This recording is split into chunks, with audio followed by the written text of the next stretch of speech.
আসসালামু আলাইকুম। আমি আজকে দেখাবো যে বাসা বাড়িতে কী ধরনের কলিং বেল ইউজ করা হয় বা আপনারা কিভাবে কলিং বেল লাগাবেন সেই সম্পর্কে একটি বিস্তারিত আলোচনা।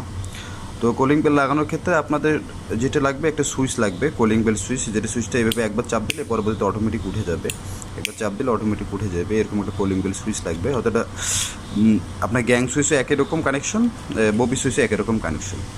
তো কলিং বেল সাধারণত 3 প্রকার হয়ে থাকে। আমার কাছে যেটা আছে সেটা হচ্ছে এসি ভোল্টেজ কলিং বেল, আর কলিং বেল এসি ডিসি হয় এবং কি ডিসি হয়। হ্যাঁ, তো এসি এবং ডিসি এই দুটো কলিং বেলে একই রকম সিস্টেম কানেকশন, শুধু জাস্ট ডিসিটা হচ্ছে একটু আলাদা সিস্টেম।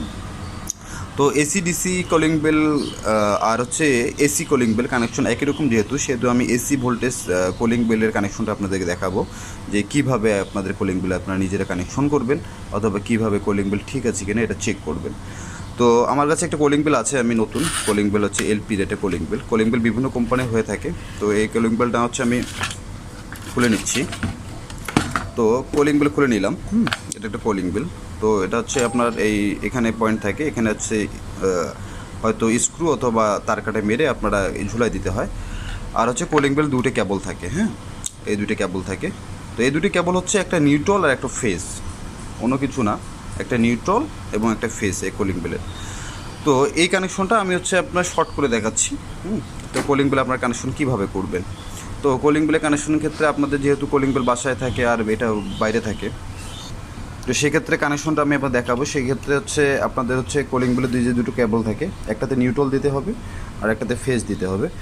তো আমি কানেকশনটা করে দেখাচ্ছি আপনাদেরকে। ভিডিওটি শর্ট করার জন্য আমি কানেকশনটা করে আপনাদেরকে দেখাই। আপনাদেরকে প্রথম যেটা করতে হবে, তো আমি অলরেডি কানেকশনটা করে নিয়েছি আপনাদের সুবিধা ক্ষেত্রে। আর হচ্ছে আমি একটা 2 পিন প্লাগ দিয়ে আপনাদেরকে কানেকশনটা দেখাবো। 2 পিন প্লাগ লাগানো আছে, 2 পিন প্লাগ দিয়ে আমি কানেকশনটা দেখাবো।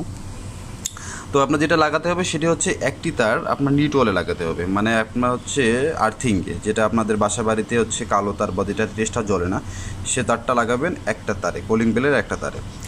আর যেটাতে ফেজ মানে যেটাতে টেস্টার জ্বলে সে তারটা নিয়ে যে আপনারা লাগাবেন হচ্ছে সুইচের এক মাথায়, দুইটা সুইচ দেখেন, সুইচের এক মাথায়। হ্যাঁ, আর হচ্ছে কলিং বেলে যে আরেকটা তার থাকবে সে তারটা সুইচের আরেক প্রান্তে, মানে আরেক প্রান্তে, মানে এরকম হবে যে একটি তার হচ্ছে কলিং বেল যে দুটি তার, একটা নিউট্রাল আর একটা ফেজ। তো সেক্ষেত্রে আমি নিউট্রালটা শর্ট করে দিলাম, আর হচ্ছে ফেজটা হচ্ছে সুইচে দিলাম, আর হচ্ছে কলিং বেলে যে আরেকটি তার থাকবে সে তারটা আমরা এখানে দিলাম। তো সেক্ষেত্রে আপনাদের হচ্ছে অনেক সময় আমি শর্ট কেবল থেকে শর্ট করে দেখালাম, আপনাদেরকে তার জোড়া দিতে হবে, তার জোড়া দিলেও সেম কানেকশনই হবে, কোনো পার্থক্য নেই। তো তাহলে হচ্ছে আমি এখন কলিং বেলটা আমরা বাজায় দেখাচ্ছি। আমি হচ্ছে অলরেডি সুইচ দিয়েছি, সুইচ দিয়ে নেই, সুইচ দিয়েছি। তো হচ্ছে এখন আমি চাপ দিই, দেখেন দেখেন অটোমেটিক কলিং বেল বাজতেছে। তো হচ্ছে এই কলিং বেলের এটা সিম্পল কানেকশন, এসি ডিসি, যা এসি এসি আর এটা হচ্ছে এসি কলিং বেল।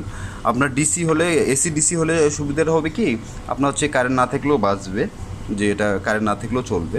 আর ডিসিটার ক্ষেত্রে কানেকশন হচ্ছে আপনার আলাদা, ডিসিটার ক্ষেত্রে আপনার নিউট্রাল দিতে হবে না, ফেজও দিতে হবে না, ডাইরেক্টলি আপনার হচ্ছে এই তারটি নিয়ে যেয়ে এখানে লাগালেই এনাফ, মানে ডিসির ক্ষেত্রে এটা। আর ডিসির ক্ষেত্রে হচ্ছে আপনার, আমি যদি আপনাদের বলি সেটা হচ্ছে ডিসির ক্ষেত্রে আমরা যে নিউট্রালটা লাগিয়েছি লালটা তারটা খুলে ফেলবো আমরা। ডিসির ক্ষেত্রে, এটা এসির ক্ষেত্রে দেখালাম যে এসি কলিং বেলটা এইভাবে কানেকশন করতে হয়, আর ডিসিটা এই তারটা শুধু নিয়ে যায় এখানে লাগালেই হবে, এখানে কোনো কারেন্ট দেওয়া যাবে না, সেক্ষেত্রে আপনার ডিসি হবে। আর এসি ডিসি যেটা কলিং বেল সেটা সেম কানেকশন, এরকমই কানেকশন। তো আমি আরেকবার লাস্টে বলে দিই, সেটা হচ্ছে আপনার নিউট্রাল যেটা চেষ্টা জ্বলে না সেটা এক তারে লাগাবেন, ফেসটা নিয়ে যে সুইচে এক প্রান্তে লাগাবেন এবং আরেক প্রান্ত থেকে কলিং বেলের সুইচটা দিয়ে দেবেন, বাস এতটুকুই কানেকশন, অন্য কোনো কিছু না। আর হচ্ছে এভাবে কানেকশন করলে অবশ্যই হবে ইনশাল্লাহ, আমি মনে করি। তো এই বলে আজকের ভিডিও শেষ করব। অবশ্যই ভালো থাকবেন, আর আমার চ্যানেল নতুন হলে অবশ্যই সাবস্ক্রাইব করবেন। আসসালামু আলাইকুম। আর অবশ্যই সেফটি সহকারে কাজ করবেন। থ্যাংক ইউ, ধন্যবাদ।